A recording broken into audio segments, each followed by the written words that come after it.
Bismillahirrahmanirrahim. Assalamu alaikum, dear participants. Welcome to this session of textual study of the Quran.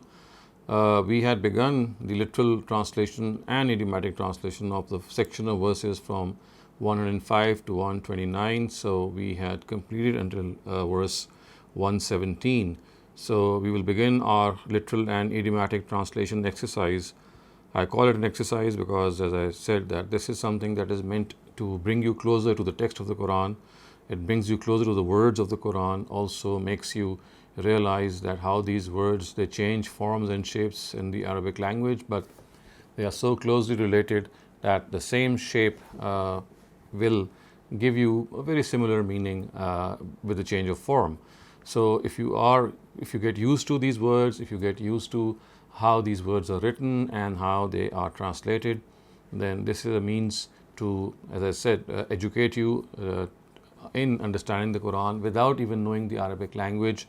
And I have also discussed this earlier with you, that this is basically a methodology that was adopted about 2.5, 3 centuries ago by Shah Waliullah, the famous polymath scholar of the subcontinent, and his family is credited with this approach, and it is still in vogue in many parts of the subcontinent. And I find it to be very inspiring, and I also find it to be very useful. And that is why I think that if you are all able to concentrate and focus and give more time to this form of study, it will be very beneficial for your understanding of the Quran.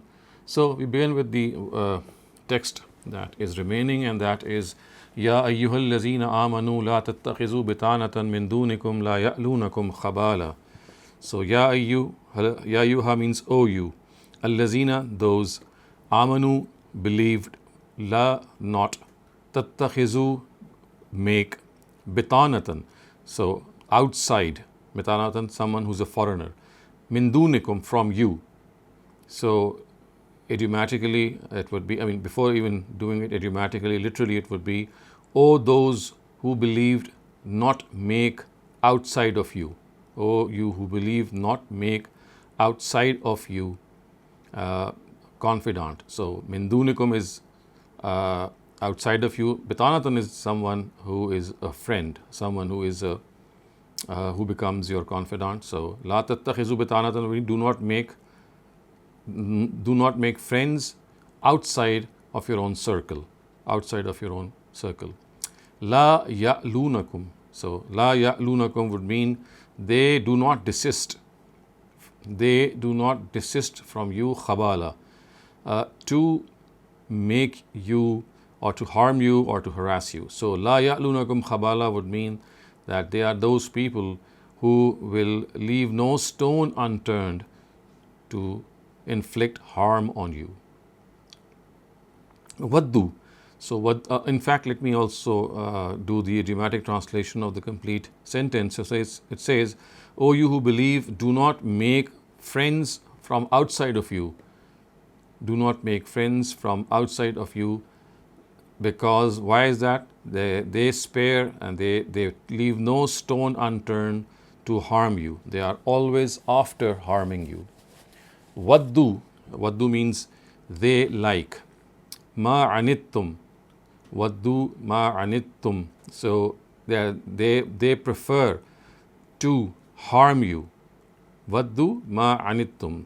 So they prefer or they wish that ma anittum would be something that makes you stressful, something that brings you into difficulty. So they want that difficulties should come to you. Kad, in fact, badat. So badat means to something that becomes evident. So kad badat means indeed becomes evident. Al-baghdha. So al-baghdha means enmity or animosity. So basically this is the plural of bughz, so baghdha.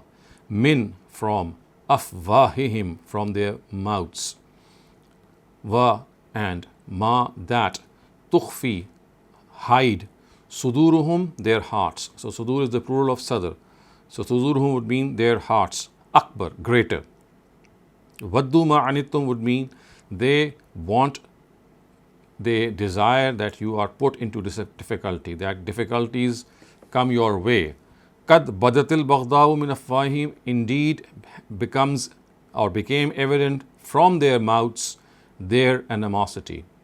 So idiomatically it would mean their animosity or their enmity has become evident from their mouths, and what they conceal in their hearts is even greater. وَمَا تُخْفِي, and what they hide. وَمَا تُخْفِي, what they conceal, what they hide. Suduruhum, in their hearts, akbar, is greater. So what they say from their tongues is also something which is very harsh, but what they still hide in their hearts is even more evil. Qad, indeed, bayyanna, we have made evident, lakum, for you, al-ayat, revelations, in, if, kuntum, you, taqilun, use your intellect. So, qad bayyanna lakum would mean that indeed we have made evident for you revelations, or means our revelations, if you use your intellect. Yes. Ha antum ulai tuhibbunahum wa la yuhibbunakum. So ha antum would mean that it is you.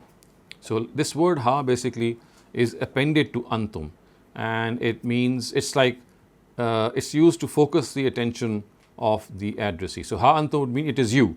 Ulai who tuhibbunahum. So tuhibbunahum would mean that it is you who would like to love them and to befriend them. Wala, and wa is and, la is not. Yuhibbunakum, they don't love you. Wa and here. Wa and tu'minuna, there's tu'minuna, you believe, bil kitab, on the book, kullihi, all of it. So ha antum ulai tuhibbunahum would mean it is you who love them, but they do not love you. Wa tu'minuna bil kitabi kullihi, and you believe in the book of God, all of it. So you believe in you totally believe in the book of God, you entirely believe in the book of God. Wa and, iza, when, laqukum, they meet you. And wa iza laqukum would mean and when they meet you.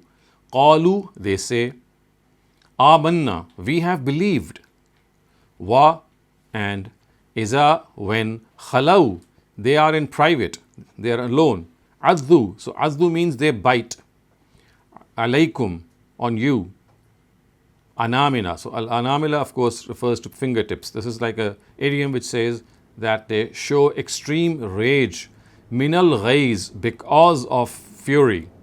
So literally it would mean, and when they meet you, they say, we have believed. And when they are alone on you, which means that they are not in front of you, they bite their fingertips because of rage, because of fury. Qul, say, mutu, go and die, bighaizikum, because of your rage. So it is like that parenthetical sentence that we have already discussed, that they are told that if this is what you think in your hearts, then mutu bighaizikum. So the Prophet is being told to tell them, go and die with your rage. Inna, indeed, Allah, God, alimun, knowledgeable, bizatis sudur, what is in the sudur, what is in the hearts. So inna, indeed, Allah, God, alimun, knowledgeable or aware of, bizatis sudur, what is in the hearts. So God is aware of what is in the hearts. In, if, tamsaskum means reaches you, hasanatun, something good, tasuhum, it makes them sad. If reaches you good, it makes them sad. So idiomatically it would mean if something good reaches you, if something good befalls you, it makes them sad. Wa and, in tusibkum means reaches you, sayyi'atun, some harm, some calamity, yafrahu, they become happy, biha, with it. In tamsaskum hasanatun tasuhum wa in tusibkum sayyi'atun yafrahu biha. That would mean that if something good reaches you, if something good befalls you, they become sad. And if something bad or some calamity befalls you, then they become happy. Wa, and in, if, tasbiru, you persevere. Wa, and tattaqu, be pious. La, not, yadurrukum, shall harm you. Kaiduhum, kaid is a plot or scheme. Hum, theirs. Shay'a, the slightest. So, wa in tasbiru wa tattaqu, if you show patience and you show piety, then none of their schemes, la yadurrukum, so yazurru means to harm, kum, you, kaiduhum, their kaid of course means evil scheme, shay'a, the slightest. So if you are patient, which means if you persevere and you are pious, then their ploy, then their plots are not going to harm you the slightest. Inna, indeed, Allah, God, bima ya'maloon, what they do, bima, what, ya'maloon, they do, muhit, surrounding. So literally it would mean indeed God, what they do, surrounding.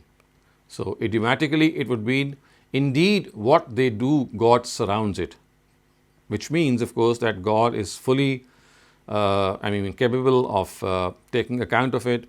It is something that He can really undo, and He can really put them to shame. Wa iz ghadawta min ahlika, wa, and, is, when, ghadawta means when you go in the morning, min ahlika. So min ahlika means from your house, or when you went from your house, or when you left your house. So ghadaw of course refers to early in the morning. So when you left your house early in the morning, tubawwi'ul mu'minin. So tubawwi means to place or to position, al mu'minun, the believers. Maqa'ida, so maqa'ida is the plural of maq'ad, and it means trenches or battle posts. So when you left your house, or in fact a more accurate translation would be, and remember when you left your house in the morning, to place or to position the believers in their battle posts for battle, lil qital, for the battle. Wa, and, Allah, God, Sami, hears, Alim, knowledgeable.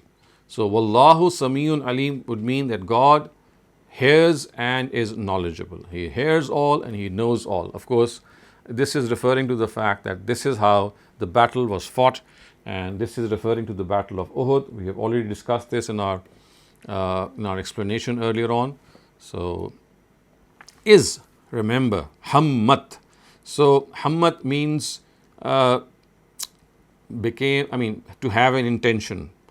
Ta'ifatan. So, ta'ifatan means two groups. Minkum, from among you.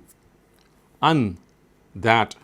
Tafshala, cowardice. So, is hammat ta'ifatani minkum an tafshala would mean that remember when two of amongst your groups, an tafshala, became, so tafshala actually means to be faint-hearted, to be a coward. So, it is referring to those two groups which left the believers in the leadership of Abdullah ibn Ubay. So, remember when two of your groups were overcome with cowardice. Wallahu waliyuhuma, wa, and, Allah, God, waliyuhuma. So waliyuhuma would mean God is their protector. Wa, and, ala, on, Allah, God, falyatawakkal, should trust, al mu'minun, the believers. So literally it would mean, and God is their helper, and on God trust the believers. Or in other words, it would mean that the believers should put their trust in God. So this is how we would idiomatically translate it.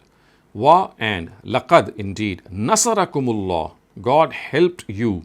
Nasarakum means help you, and Allah is God. Indeed, when God helped you, bi Badr, at the battle of Badr, wa, and, antum, you, azilla. So azilla means you were weak. It is the plural of zalil, and in the Arabic language, the word zalil actually means someone who is weak in strength.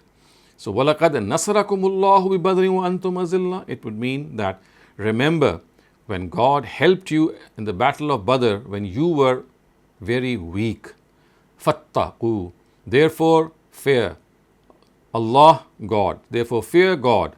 لَعَلَّكُمْ. So that you tashkurun are grateful to Him. Fattakullaha la'allakum tashkurun. So therefore fear God so that you are grateful to Him. Is taqulu lil mu'minina alan yakfiyakum. Is when. Taqulu you. Of course, you were saying. Lil mu'minina to the believers. Is not. Lan. So is basically not, is, and lan is not. So alan is not. Yakfikum, sufficient for you. That yumiddakum, helps you. Rabbukum, your Lord. Be salasa te alaf. So salasa te alaf means 3,000. Minal malaika, from amongst the angels. Munzaleen. So munzaleen means who are sent down. So idiomatically it would mean, remember when you were telling the believers that is not sufficient for you your Lord's help when He sent down 3,000 of His angels.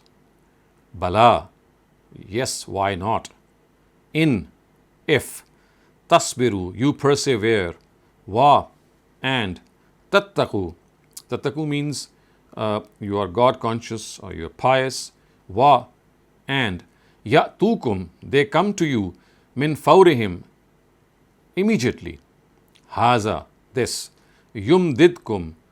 Yumdidkum, your God will help. Yumdidkum actually would mean help you. Rabbukum, your Lord. So your Lord will help you. Bi khamsati alaf. So salasati alaf meant 3,000 and khamsati alaf means 5,000. Minal malaika, from among the angels. Musawwimin. So musawwim means who are stamped or who are they are given marks so that they can be recognized that they are distinct. So bala in tasbiru wa tattaku wa ya'tukum min fawrihim would mean that why not if you show perseverance and you are God conscious and if they come to you immediately, then your Lord is going to help you with 5,000 angels who are specifically stamped or marked for this purpose. وَمَا جَعَلَهُ اللَّهُ إِلَّا بُشْرَى لَكُمْ وَلِتَطْمَئِنَّ قُلُوبُكُمْ بِهِ. Wa, and ma, that جَعَلَهُ اللَّهُ, God made, or in fact it would be that God made it. جَعَلَهُ, so who is referring to the previous part, that God is someone who has made this. What has He, in fact, let me retranslate it, because ma is here in the negation, so that is what we call ma nafiya. So it would be wa and ma not. Ja'alahu, made it. Allah, God. Illa, except. Bushra. Bushra means glad tidings. Lakum, for you. So God only made these, or God only did this to give glad tidings to you. Wa, and. Le, for. Tatma'inna. So tatma'inna means to give assurance. Qulubukum, your hearts. So the plural of qalb is qulub. Bihi, through it. So basically what was said earlier on, that the Almighty helped the believers in the battle of Badr, and they are being told that this is what happened. And God said that this victory was nothing but glad tidings and assurance for the hearts of the believers. وَمَن نَصْرُ إِلَّا مِنْ عِنْدِ اللَّهِ الْعَزِيزِ الْحَكِيمِ. Wa, and. Ma, not. An-Nasr, Nasr means help. Illa, except. Min indillah, from God. Al-Aziz, the powerful. Al-Hakim, the wise. So it means that, and not help except from God, and not help except from God, the powerful, the wise. This is how we would literally translate it. But of course, idiomatically, it would mean that help does not come except from God. Or in other words, help only comes from God, who is the mighty, who is the powerful, and who is the wise. لِيَقْطَعَ. So, li is because yaqta'a. So, yaqta'a means to cut or to sever. طَرَفًا مِنَ الَّذِينَ كَفَرُوا. Tarafa means part or side. مِنَ الَّذِينَ كَفَرُوا, of those who have disbelieved. أو, or yakbit. أو yakbitahum. So, yakbitahum means to humiliate them.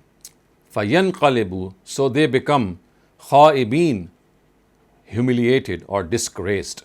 So, in other words, the sentence is continuing that God made this victory to be glad tidings and assurance for the believers, and help only comes from God, and so that God is able to sever one part of the disbelievers through this victory, or humiliate them so that they end up in disgrace. Khaibin, disgrace.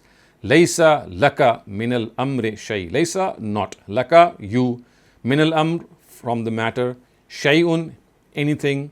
So this is basically, it's very literal. Laysa laka minal amr shayun would literally mean not for you anything, not for you in this matter anything. So, of course, idiomatically it would mean that you do not have any jurisdiction in this matter. Laysa laka min al-amri min shay. You don't have any jurisdiction in this matter. Aw yatuba alayhim aw yu'azzibahum. Or God forgives them, or yu'azzibahum, or God inflicts them with punishment. Fa, therefore, innahum, they, zalimun, unjust. So, as we can clearly see that here it seems that the Prophet had this thing in his mind that he wanted God to forgive these people for their negligence. But he says, Laysa laka min al-amri shay. You don't have any authority in this. If God wants, He will forgive them, and if He wants, He will punish them because they are unjust. So basically, this is what we can see as a comment made by God on what they had thought. And of course, this was a thought that had arisen in the minds of the Prophet. وَلِلَّهِ مَا فِي السَّمَاوَاتِ وَمَا فِي الْأَرْضِ. Wa, and lillah, for God. Le, for Allah, God. Walillah, for God, and for God. Ma, that. Fi, in. As-samawat, the heavens. So sama is the singular, samawat is the plural. So samawat would mean heavens or the skies. Wa, and. Ma, that. Fi, in. Al-ard, the earth. So for God is that which is in the heavens and that which is in the earth. In other words, it would mean that to God belongs everything which is in the heavens and which is in the earth. Yaghfiru liman yasha. Yaghfiru, He forgives. Liman yasha, for whomsoever He wants. Wa, and. Yu'azzibu, He punishes. Man yasha, whomsoever He wants. Wallahu ghafurur rahim. Wa, and Allah, God, ghafur, merciful or forgiving, and rahim, ever merciful. So He forgives whomsoever He wants. Yasha means whom He wants. Liman, for whom. Yaghfiru is maghfirah, or forgives. Wa, and. Yu'azzibu, or gives azab or gives punishment. Man yasha, to whomsoever He wants. So He forgives whomsoever He wants, and He punishes whomsoever He wants. And God is forgiving and ever merciful. And I've already explained the fact that whenever the word man yasha comes, it doesn't mean that God does something on His whims without any basis or foundation. No. Yes, He will do whatever He likes, but whatever He likes is based on wisdom, and it is based on His justice as well. But man yasha actually refers to the fact that no one can stop Him. He will do whatever He likes. No one can hold His hand. Yes, whatever He will do, He will do with justice and with wisdom, but no one can stop Him from doing what He intends to do. So this brings us to an end to this section of verses. We have finished the literal and idiomatic translation as well. So before we start off the next part, which begins with verse 130, if you have any questions regarding what we have just studied, please raise them. Assalamu alaikum, Dr. Salim, and assalamu alaikum, everyone. So the first question comes from Dr. Muhammad Asif. Please unmute your mic and ask your question. My question pertains to the verse 119. Ha antum أولئك تحبونهم ولا يحبونكم وتؤمنون بالكتاب كله.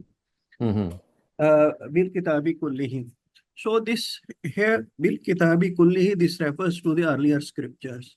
Why not the expression if it had been وتؤمنون بالكتب كلهم like this?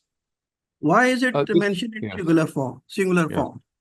This is because this is a very common style of the Quran, and I have discussed this elsewhere also, that the Quran says that the only real book that was revealed before the Quran itself is the Torah, because the Injil and the Zabur, they are just supplements to the Torah, and that is the book that gave the Sharia after, of course, Abraham had been inducted as the patriarch of the Abrahamic nations.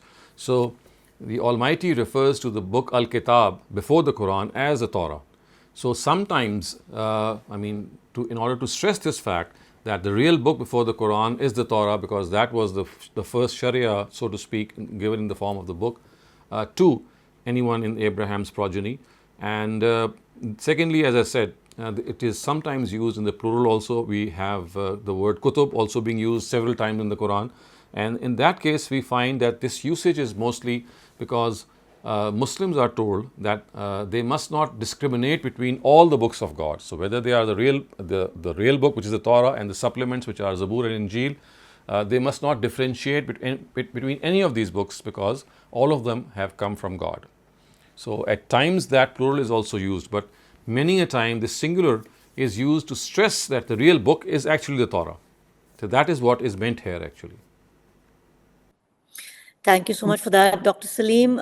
Akram Bhatti Saab, if you can just unmute your mic and ask your question. Thank you. Assalamu alaikum, sir. Wa alaikum assalam. Sir, when there's a ya or ta mentioned for the muzare in front of a verb, like here, for example, in 124, it's taqulul mu'min allan yakfiyakum. So we transfer interchangeably, like here we say, like when you said to the believers, it is not you, it is not enough for you, yakfiyakum. That should be takfiyakum. No. Similarly, Yakfiyakum relates to Rabbukum. Actually, yakfiyakum relates to Rabbukum. Okay. And similarly, Allah yakfiyakum, yes. So it's not the help of God sufficient for you. So yakfiyakum, the file of that or the subject of that verb is God Himself. That is why we use the word yakfiyakum. Yeah, the word ya has been used in deference to God. So now we start off with verse 130 onwards. It says, Ya ayyuhal lazina amanu la ta'kulur riba adha'afan mudha'afa wattaqullaha la'allakum tuflihun. So, Ya ayyuhal lazina amanu, of course the simple translation is that, believers, if in future also you want God's help, do not consume this interest, doubling it many times over, and keep fearing God that you may prosper. So this is the verse, or one of the verses, which has led many people to believe that the interest which the Quran actually prohibits is usury or a very high interest rate, because as you can see the words are adha'afa mudha'afa, which means doubling it and increasing it many times over. So as a result of not understanding a very specific style of the Arabic language, people have ended up thinking that, well, the Quran only prohibits compound interest and not simple interest, because it is in compound interest that the money becomes doubled and quadrupled. Now the issue is that this is a misconception, and the reason is that we are not understanding a particular style of the Quran. So you see, when it is said la taqulu riba adha'afa mudha'afa, actually what is being said is that you are consuming interest, and that too in such a high ratio, then that should not be done. So consuming interest at a high rate does not mean that you can consume interest at a low rate. It is the high part is just delineating the heinousness of the whole enterprise. This is something very similar. If you recall in Surah Bani Israel, it is said, La taqtulu awladakum khashyata imlaq. Do not kill your children for fear of poverty. So this would not mean that if there is no fear of poverty, you can kill them. It is only expressing the fact that you are killing your children, and that too because of the fear of poverty. So that for fear of poverty, that part is just expressing again the nature of the horrific nature of the situation. So we have to understand that this actually doubling it many times over is only meant to delineate the awfulness of the enterprise. So we must understand that in the Arabic language, at times words are used not to connote a separate meaning, but just to actually qualify the horrific nature of the whole enterprise. So, for example, in the English language, if I say that you are stealing in the mosque, how evil you are. So, would that mean that I can steal outside the mosque? Of course not. So, when I'm saying that you're stealing in the mosque, it only makes the crime graver by saying, and you're stealing and that too in the mosque. So, this style is something that is implied here, that you are consuming interest and that too doubling and tripling it or quadrupling it. Not that doubling or quadrupling interest is only forbidden. So it's not that, for example, you can kill your children if you don't have any fear of poverty, or for example, if you are in a situation that you say that okay, if it's not in the mosque, then if it's fine, I can maybe tell a lie outside the mosque. When I say you are telling a lie and that too in the mosque, it doesn't mean that you can tell a lie outside the mosque. So in the mosque is just adding to the horrific nature of the whole crime, that one, that you're doing something very bad, and that too in the mosque. So similarly, when it said la ta'kulu riba, it means don't consume interest. And adhafa mudhafa does not mean just don't consume high interest. It means you're consuming interest and that too in a way that it's doubling and tripling. So that is what the style here is. So in other words, it's riba, whether it's a simple interest or compound interest, whether it's doubling or not doubling, that is just besides the point. It is forbidden as it is. Whether you consume it with a lesser amount of interest or a greater amount of interest, it's just going to add to the horrificness of the whole venture. But it doesn't mean that consuming interest in a small ratio is allowed. So I hope that becomes clear. So that is precisely what is being said here. وَاتَّقُوا اللَّهَ لَعَلَّكُمْ تُفْلِحُونَ, fear God so that you may prosper. وَاتَّقُوا النَّارَ الَّتِي أُعِدَّتْ لِلْكَافِرِينَ, and fear the fire that has been prepared for these disbelievers. وَأَطِيعُوا اللَّهَ وَأَطِيعُوا الرَّسُولَ لَعَلَّكُمْ تُرْحَمُونَ, and obey God and His Messenger so that mercy is shown to you. وَسَارِعُوا إِلَى مَغْفِرَةٍ مِّن رَبِّكُمْ وَجَنَّةٍ عَرْضُهَا السَّمَاوَاتُ وَالْأَرْضُ أُعِدَّتْ لِلْمُتَّقِينَ, and run to advance to the forgiveness of your Lord. How beautiful! If you have any flair of the language, you'll see that it's such a soothing verse. It has that calming effect on you. It says that run to advance to the forgiveness of your Lord and to the paradise, which is as vast as the heavens and the earth. أُعِدَّتْ لِلْمُتَّقِينَ, prepared for the righteous, prepared for the pious, prepared for the muttaqeen. So it's like saying that this is the call of God. Run to His forgiveness, because His forgiveness will be consequential in blessing you with His paradise. And this paradise you should not think is something small. It is as wide as these heavens and the earth, and we know how wide the heavens and the earth are. So أُعِدَّتْ لِلْمُتَّقِينَ, it has been prepared for the righteous. الَّذِينَ يُنْفِقُونَ فِي السَّرَّاءِ وَالضَّرَّاءِ وَالْكَاظِمِينَ الْغَيْظَ وَالْعَافِينَ عَنِ النَّاسِ وَاللَّهُ يُحِبُّ الْمُحْسِنِينَ. So الَّذِينَ يُنْفِقُونَ فِي السَّرَّاءِ وَالضَّرَّاءِ means that these are people who spend whether they are in ease or whether they are in difficulty. So sarra means ease and dharra means difficulty. So these are two opposite words.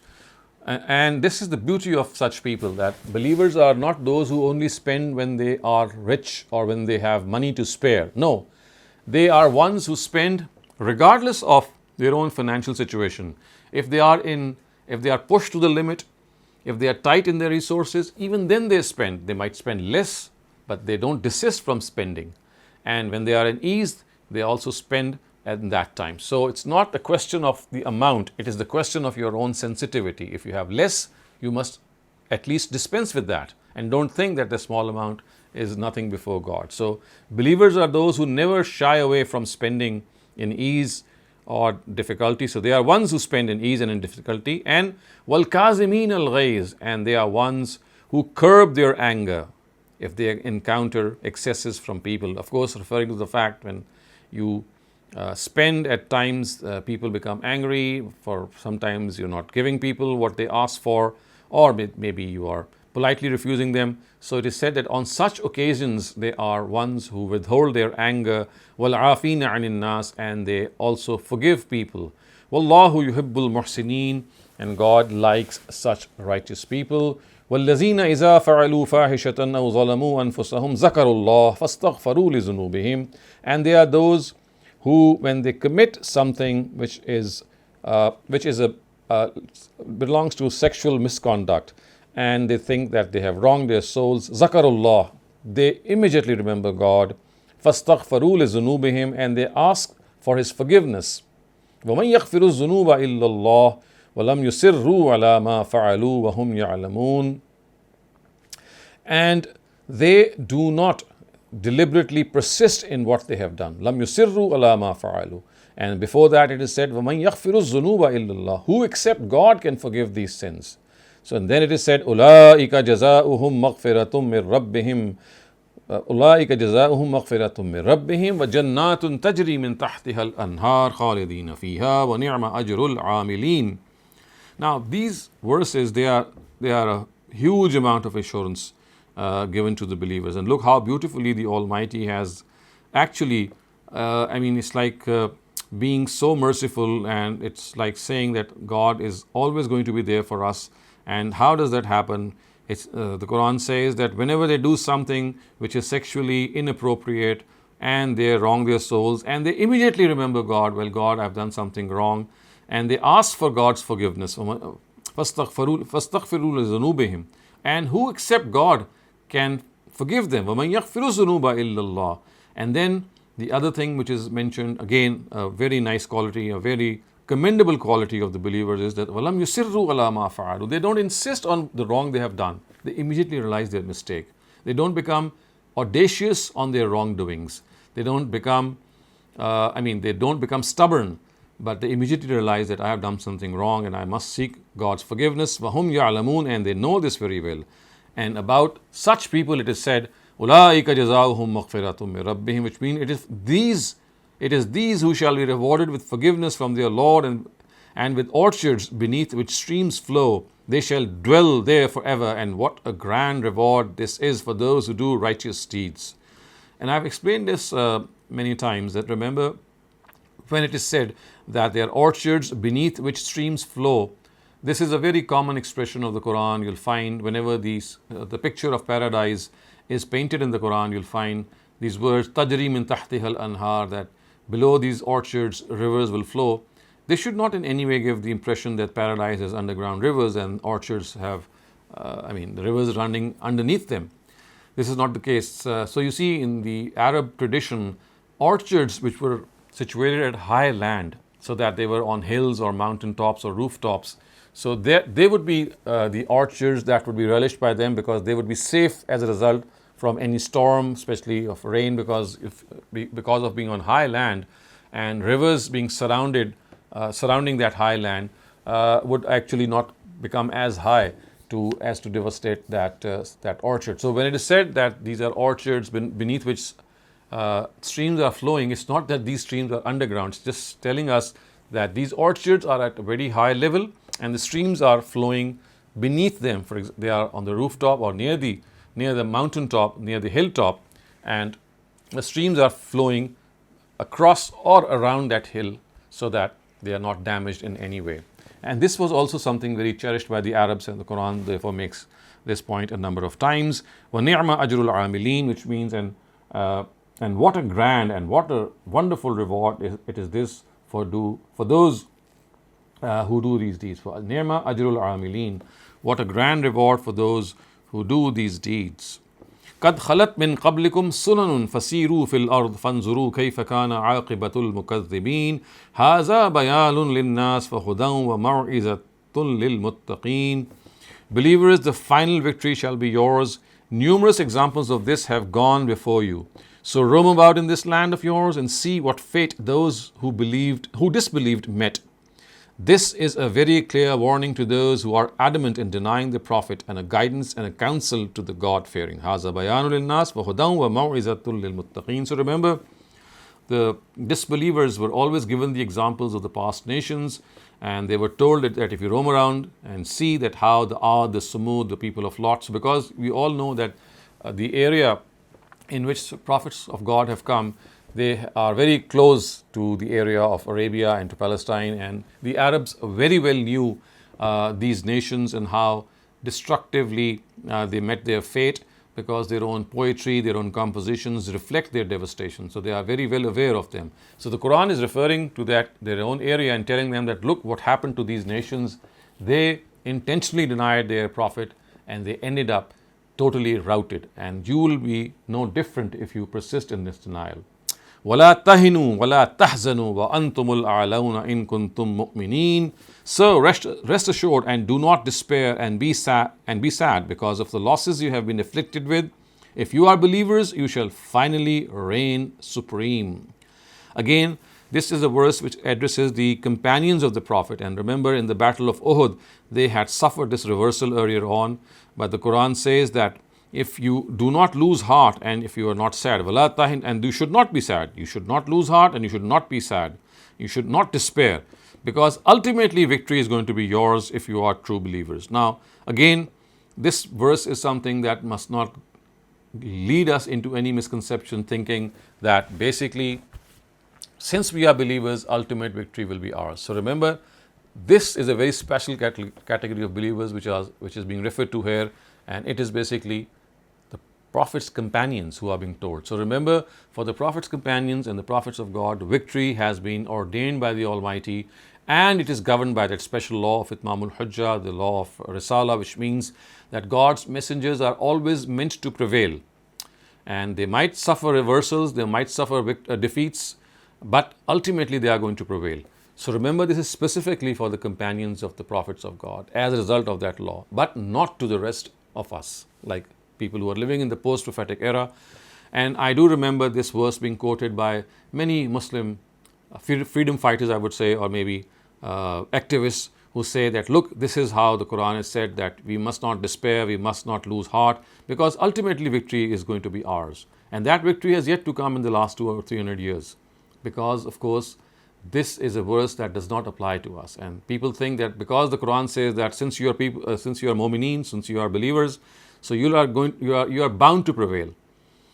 I mean, you can clearly see that this victory hasn't come in the last so many hundred years, and at the same time, as I said, this is by not understanding the law of the Quran, which relates to God's messengers. So about them, it is always destined that they are going to prevail, but not for the rest.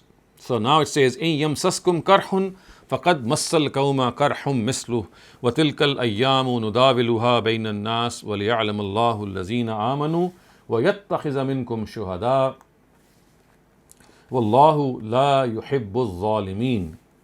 So it says, if you have suffered a wound now, a similar wound was suffered before this by the enemy too. So remember, this is the Quran telling them that if in this battle of Uhud you have been, you have suffered a reversal, at least in the initial part, then remember your enemy was also inflicted with the reversal, with defeat earlier on. And of course, this is referring to the Battle of Badr. So Muslims are being assured that if you are inflicted with any loss in this Battle of Uhud, remember your enemy was also afflicted with a similar loss in the Battle of Badr. And then the Quran says, وَتِلْكَ الْأَيَّامُ نُدَاوِلُهَا بَيْنَ النَّاسِ, which means that, and we alternate these vicissitudes among people to test them. So it's like circulating the good and bad days amongst people. And why is that? وَلِيَعْلَمَ اللَّهُ الَّذِينَ آمَنُوا مِنْكُمْ, to test them, and so that God may know the true believers and sift out those who, by even laying down their lives, bear witness to the truth. Try to understand these experiences and remember that God does not like those who are unjust. So it is clearly being told here that one of the reasons for this tough situation that arose in the Battle of Uhud was to test the believers to test their mettle, and at the same time let them know that now this is an opportunity which is given to them by God, that if they in any way would like to lay down their lives, to sacrifice their lives for the cause of God, and this is something that they have an opportunity. So because of this setback, Muslims should not think that the Almighty has now started loving these disbelievers. This is not true. He never loves people who are unjust to their souls, and precisely this is what is meant by the words Wallahu la yuhibbu zalimin. So God is actually assuring the believers, he's telling them that don't think that if you have suffered a defeat, then God has started to love these disbelievers. No, this does not happen. He never loves people who are unjust to their souls. It is only that he had some expediencies, some maslahah, some benefit before him, because of which he put up with this defeat of the Muslims. وَلْيُمَحِّصَ اللَّهُ الَّذِينَ آمَنُوا وَيَمْحَقَ الْكَافِرِينَ. Now this is something of that genre which is being explained. And what is that? And we alternate these vicissitudes so that God may separate the believers and destroy these disbelievers. So this is what the Almighty wants, that He wants to do that tamyiz. In Arabic, this is called tamyiz, which means to separate the believers and the disbelievers. So you know the hypocrites have infiltrated in the camps of the Muslims and they cannot be distinguished. But it is these trials and tests which actually distinguish the believers and the disbelievers, because even the hypocrites, when they see these trials, they just leave the folds of Islam and go to the opposite camp from where they came from. So these trials are a means to distinguish people the way and the place where they stand. So now it is said, Am hasibtum an tadkhulul jannata walamma ya'lamillahu allazina jahadu minkum wa ya'lam as-sabirin. Did you suppose that you would enter paradise, and God has not even seen as yet those among you who waged jihad and those who did not? And we alternate these vicissitudes so that God also knows the enduring among them. Now the Almighty has given this this experience, or this one of the reasons why at times this happens, that God does not help, or maybe His help arrives late, or in these circumstances the situation is such that Muslims suffer reversals. So God says that, well, do you think that going to paradise is an easy affair? Am hasibtum an tadkhulul jannah. God is not going to send you to paradise without testing you, without finding out who one actually deserves to be sent there, who is the one who struggles, and وَيَعْلَمَ الصَّابِرِينَ, and God would like to know who are the ones who persevere in the wake of all these trials. And then وَلَقَدْ كُنْتُمْ تَمَنَّوْنَ الْمَوْتَ مِنْ قَبْلِ أَنْ تَلْقَوْهُ فَقَدْ رَأَيْتُمُوهُ وَأَنْتُمْ تَنْظُرُونَ. Now you are giving up courage, and you have been wishing for death before it manifested itself in front of you in this manner. So your wish has been granted because you have stared death in its face. So basically it is saying, وَلَقَدْ كُنْتُمْ تَمَنَّوْنَ الْمَوْتَ مِنْ قَبْلِ أَنْ تَلْقَوْهُ. You were wishing that death should come to you. You would die as martyrs. And now this is something of an opportunity which has presented itself to you. If you would like to lay down your life for the cause of God, okay, this is the time, this is the occasion. So basically God has said, فَقَدْ رَأَيْتُمُوهُ وَأَنْتُمْ تَنْظُرُونَ. This death that you wished for to die in God's cause, now you have stared it in the eye. You have looked it directly in the eye. It was almost there for you. So now you have to know that this opportunity was given to you, and you did not actually fully accomplish what was meant at that time. وَمَا مُحَمَّدٌ إِلَّا رَسُولٌ قَدْ خَلَتْ مِنْ قَبْلِهِ الرُّسُلُ أَفَإِنْ مَاتَ أَوْ قُتِلَ انقلبتم عَلَىٰ أَعْقَابِكُمْ وَمَنْ يَنْقَلِبْ عَلَىٰ عَقِبَيْهِ فَلَنْ يَضُرَّ اللَّهَ شَيْئًا وَسَيَجْزِي اللَّهُ الشَّاكِرِينَ. Muhammad is no more than a messenger. The news of his killing has shattered your morale. Other messengers have passed before him also, and they too passed through the phases of life and death. Then if he dies or is slain, will you people revert back? Remember that he who reverts back will not harm God in any way, and soon God will reward those who have remained grateful to Him in all circumstances. So we remember that in the Battle of Uhud, at a particular time, it was circulated that the Prophet had passed away and he had been martyred. Now it is said that, well, people thought that he's never going to die, and how could he die? Because he's God's messenger. So it is here that believers, they are told that in spite of being a messenger of God, he was a human being, he was a mortal, and there were other messengers before him. So if they died, your prophet is going to die also. Although he did not die at that occasion, it was not that he died in the Battle of Uhud, that was just a rumor, but it was circulated, and then it became, it gave God the perfect opportunity to tell the believers that even if this rumor has come to you and you thought that he would never die, then that rumor is incorrect. But let me tell you that death is one day going to come to your prophet, because he's a human being, and just as previous messengers passed away, he too is going to pass away. So, qad khalat min qablihi rusul, messengers have passed away before him as well. So, afa immata aw qutila in qalabtum. So, if he is given death or he is murdered, will you just run away or turn your backs? So, this is basically admonishing the Muslims that, because what happened was at the time of Battle of Uhud, when this rumor spread far and wide, Muslims actually lost hope in any further action. They just stopped doing what was required of them to do, and because, I mean, it's like the whole news had totally shattered them. So they are being told that this should not be the case. If your prophet passes away, you just stop doing what is your responsibility. وَمَن يَنْقَلِبْ عَلَىٰ عَقِبَيْهِ فَلَن يَضُرَّ اللَّهَ شَيْئًا. Because if you run away and you shirk your responsibilities, you are not going to harm anyone. You're not going to harm God. You're just going to harm yourselves. And وَسَيَجْزِي اللَّهُ الشَّاكِرِينَ. And God will reward those who have remained grateful to Him.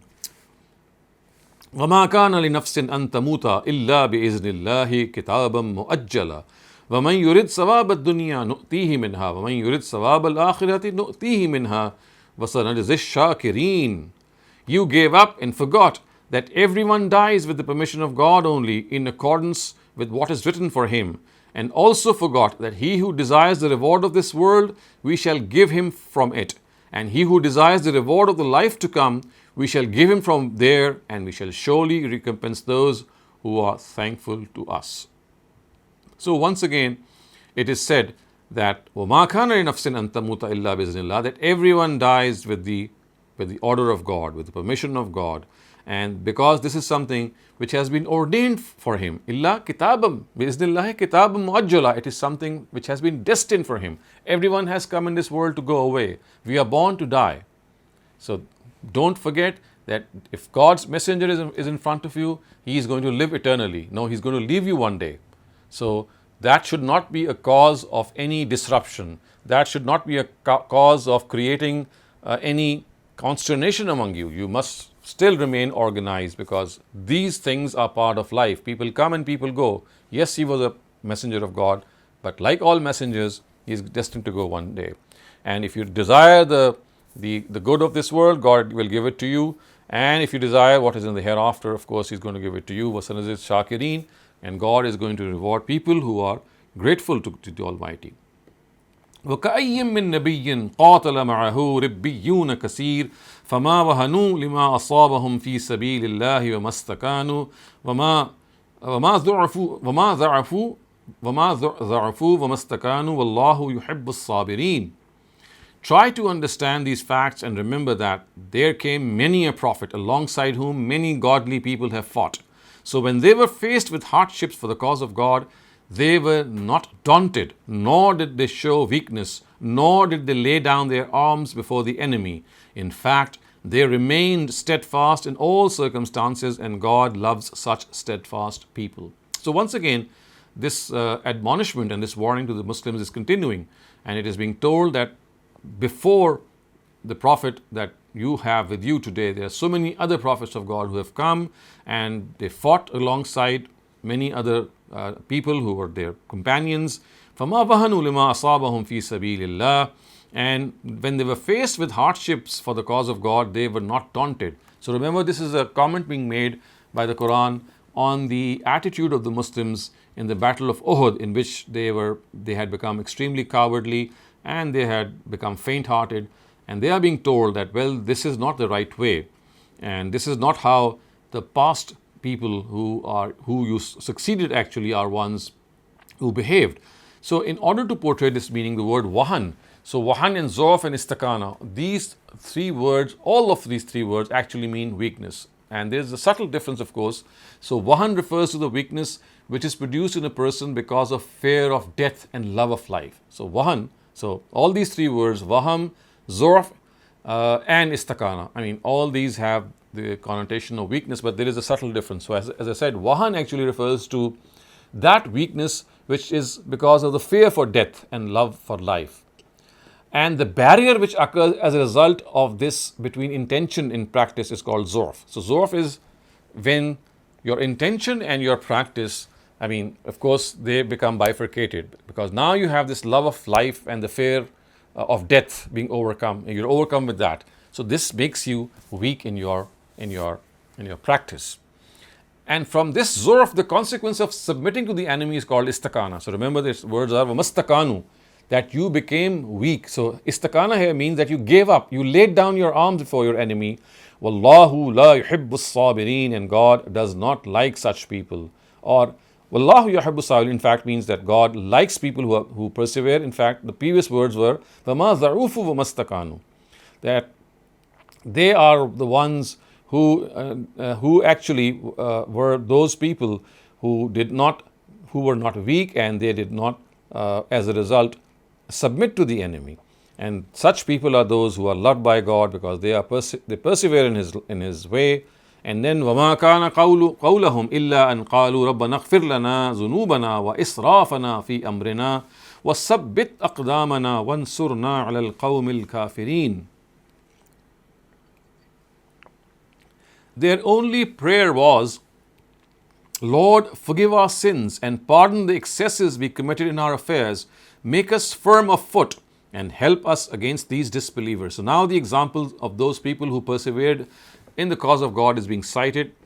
And it is said that when such people in their past were faced by such dangers, then they did not lose heart, they did not run away. What did they do? They held on to that hope, they held on to their own bravery, and they prayed to God. And what did they pray? They said, Rabbana afrigh alayna sabran, Rabbana ighfir lana zunubana wa israfana. Oh God, forgive our sins and our excesses, and make us strong in foot, which means make us steadfast, and give us help against these disbelieving people. And then what happened? فَآتَاهُمُ اللَّهُ ثَوَابَ الدُّنْيَا وَحُسْنَ ثَوَابِ الْآخِرَةِ وَاللَّهُ يُحِبُّ الْمُحْسِنِينَ. Then God gave them the reward of this world and also the glorious recompense of the world to come. These are the ones who are thorough in their deeds, and God likes those who are thorough in their deeds. So once again, the weakness that was shown by the believers in the Battle of Uhud is the comment that is continuing in these verses, and it shall continue as we will be seeing that in the next section of verses also. But the assurance that is being sounded is that similar adversities, similar difficulties came to people before them as well, who were also followers of their messengers, but they did not give up. They were strong in foot, they held their ground.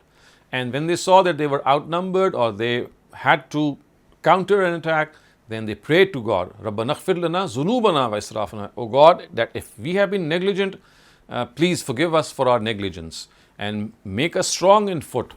Sabran wa sabbit aqdamana wansurna alal qawmil kafirin, and grant us help against these disbelievers. So with this, viewers, we come to an end to this section of verses. Inshallah, we'll take up verse 149 and onwards on the next verses in our next session. And so for now, if you have any questions regarding what we have started, please raise them. Assalamu alaikum. Walaikum So I have salam. two small first question. One is, what's the difference in Junub and Sayyah? Okay. So Sayya generally refers to minor sins, and Zunub is a generic word which means sins. It could be minor as well as major. I mean, they are qualified by certain other adjectives. But whenever the word Sayya means, it refers to minor sins. But the word Zunub is more general. It could refer to minor as well as major ones. Thank you so much. Dr. Muhammad Asif, please unmute your mic and ask your question. Yes, this is in subsequence. So my earlier question I asked regarding the verse 119. فَأَنْتُمْ أُولَٰئِ تُحِبُّونَهُمْ وَلَا يُحِبُّونَكُمْ, which, as you said, it conveys the warning of the God Almighty towards the Muslims, the believers of that time, that Yeah. you do not want to sever ties with these people of the book of that time. While the Mhm. fact is that la yuhibbunakum, and Mhm. despite the fact tu'minuna bil kitab, can Mhm. it be considered that a sentence is mahzuf? I mean, and the fact is that tu'minuna bil kitabi kullihi wa la yu'minuna bil kitabi kullihi. Of course, that is what is meant here. When it says وَتُؤْمِنُونَ بِالْكِتَابِ كُلِّهِ, it means that you are people who believe in the book. But contrary to these people, they don't. Yes, so it means the Quran is referring to when it says وَتُؤْمِنُونَ بِالْكِتَابِ كُلِّهِ, that you Mhm. Muslims, you are following this book which is in toto, while you have been following. I am just referring to Okay. the earlier verse of the Quran where the Ahl Mhm. Kitab has been said, Alam tara ila allazina utu nasiban min al-kitab.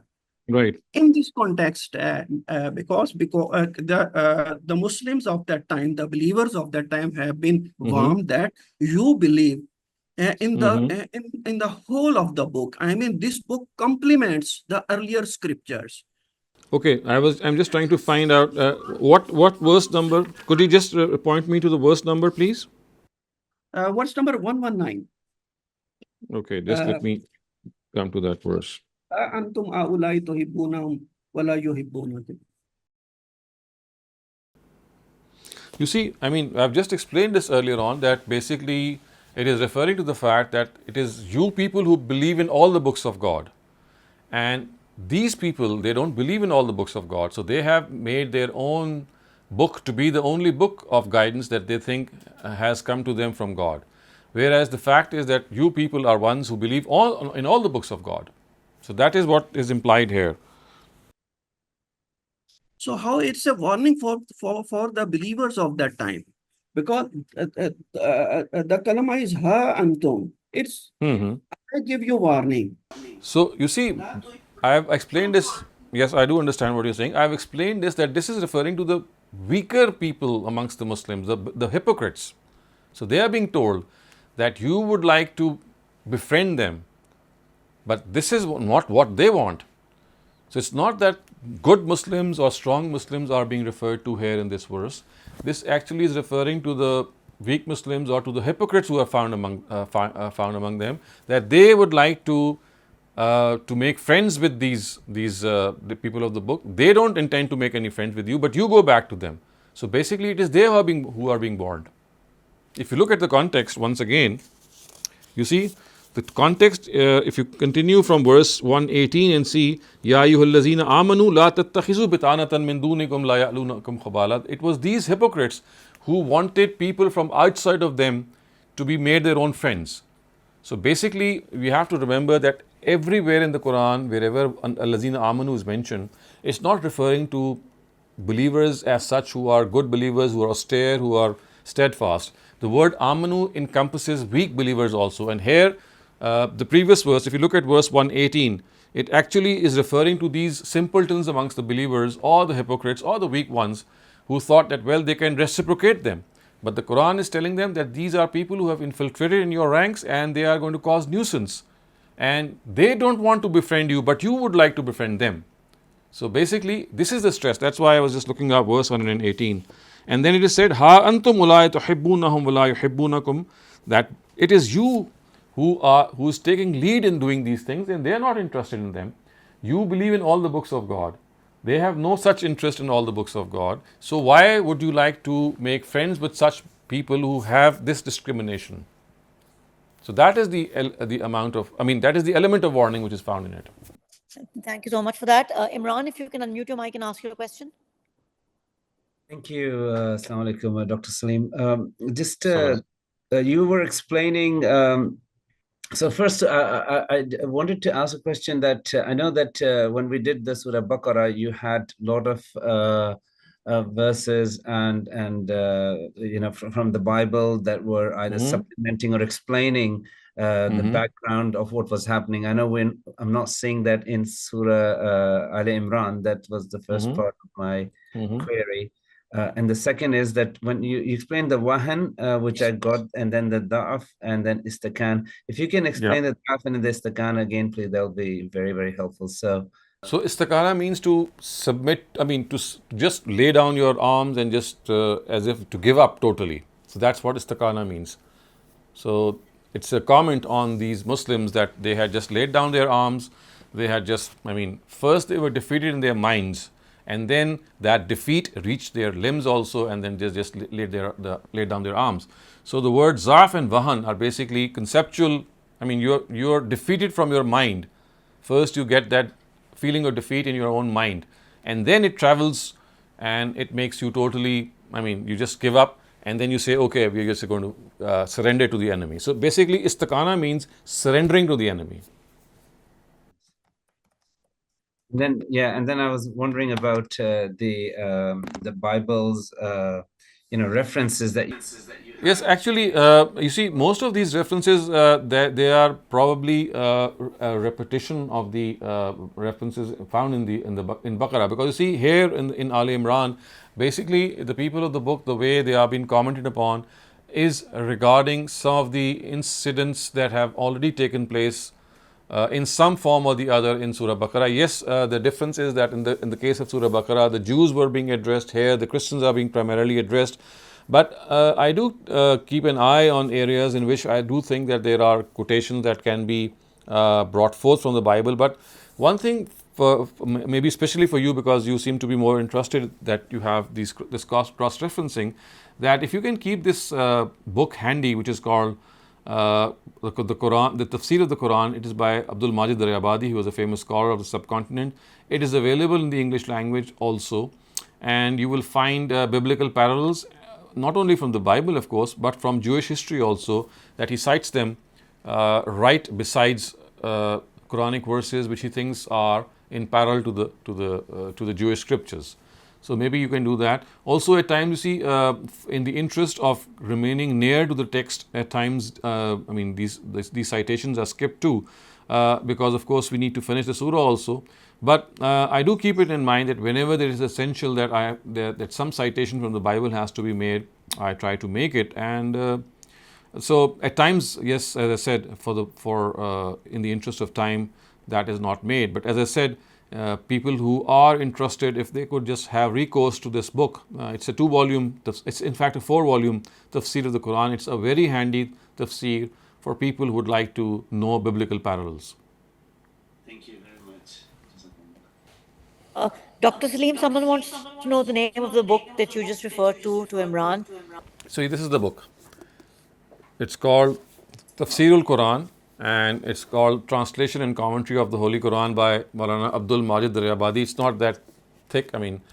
There are 4 volumes of this thickness, and it is available both in the Urdu language and in the English language, and both of them have been originally authored by Abdul Majid Daryabadi Sahab.